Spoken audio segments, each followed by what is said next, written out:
October the 29th. Let's get it. So last night was could be better, could be worse. Let's go straight into the player props. We got that one. Thank you, Dennis Schroeder.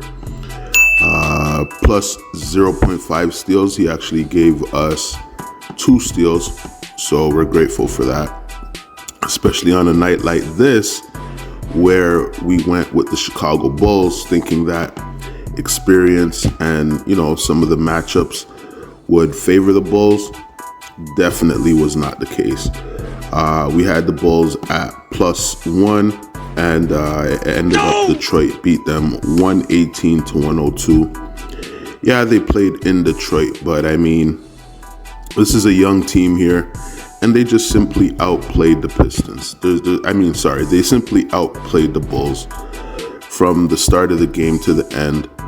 The Bulls did try to make efforts to try to close the gap. They did so a few times, but just were not able to take the game in any type of way. So shout out to the Pistons, a young team coming up. Can't take anything away from them in that game. They played hard. Jalen Duren had a big game. Cade Cunningham played pretty good. The surprising thing to me was that Jaden Ivey came off the bench behind Killian Hayes.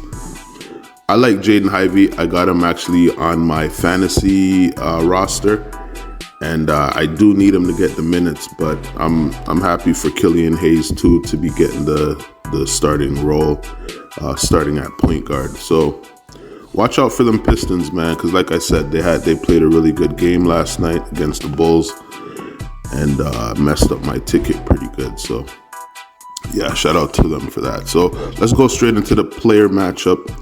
We went with Zion Williamson versus Julius Randle. Yeah, you could say it's somewhat of a mismatch, but I just want to see, it's really about effectiveness. I want to see how much Zion is effective for his team versus Randle. And Zion really just blew it out the park. He finished with 25 points, 5 rebounds, 2 assists, 1 steal, went 12 for 17 from the field goal, 0 3-pointers, 0 attempts, 0 for 2 from the free throw, finished with a +11 in 28 minutes. Julius Randle had 10 points, 12 rebounds, 4 assists, 8 turnovers, went 4 for 15 from the field goal, 0 for 5 from the 3-point, 2 for 2 from the free throw, and -11 in 34 minutes. Like I said, this one wasn't close. Zion really outplayed Randle, and they were actually matched up together. Many times Randle would pick up Zion, and Zion is just too much. He's too strong. And at first Zion was playing with his foot a little bit, but after a while, Zion just went straight to him, man. Just went straight to him. Easy layup to the basket, put that shoulder in his chest, and it's just like, Zion's just too big, too strong, and his vertical leap is just insane to add to that. So Randle had a tough matchup last night, and watch out for the Pelicans because they got a really good system going on. And the thing I like about Zion Williamson is I see he's playing within the system. He's not really trying to play hero ball, or he's doing everything he can, setting picks, off ball movement, using his size as much as he can to throw off the defense or whatever. So definitely look out for that Pelicans team, man, this year. So that's it for last night. Let's go into what we got for today. So I need some easy picks because I'm struggling right now, man.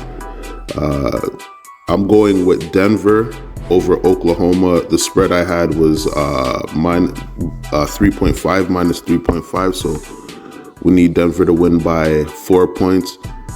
I like Oklahoma. Don't get it twisted. I think they're a really good young team. And this is a really good young team going up against the defending champions. So I expect Denver to really give them that business.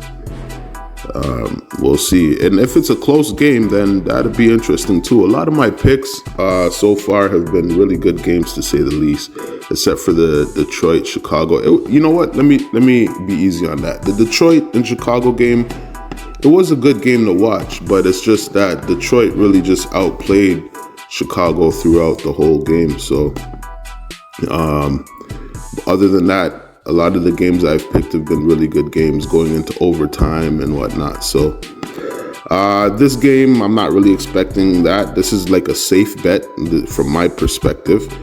But we'll see. Like I said, if it's not, and it's Oklahoma gives Denver that work, then it's something to talk about, right?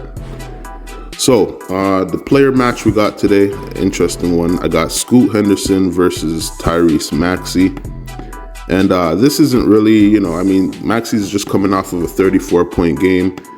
And I'm not really expecting Scoot to score 30 or 40 points or anything like that. But can he cool down Maxey? Can he slow him down a bit? Throw him off, get him off his rhythm a little bit? I mean, that's something that they said Scoot had very well, is his defense, his perimeter defense. So this is going to be the test for him right now, going up against Maxey. So that's what I want to see. It's not, like I said, it's not just about, who outscores who or who gets the win, but, can Scoot, like I said, do other things to help his team win or to help his team stay close in the game or remain competitive in the game or whatnot. I just want to see what Scoot does tonight versus Tyrese Maxey. So that's why I put those player matchups for today. Also, Anthony Simons is out, I think 4 to 6 weeks with a thumb injury. That puts a lot more pressure on Scoot. So we'll see how he handles that. All right. Now, the player prop we got is Domantas Sabonis to get, it's plus 0.5. So we need him to get 1 3-pointer tonight. All right, so that's all we got for tonight. Y'all have a good day, and we'll catch y'all on the next one.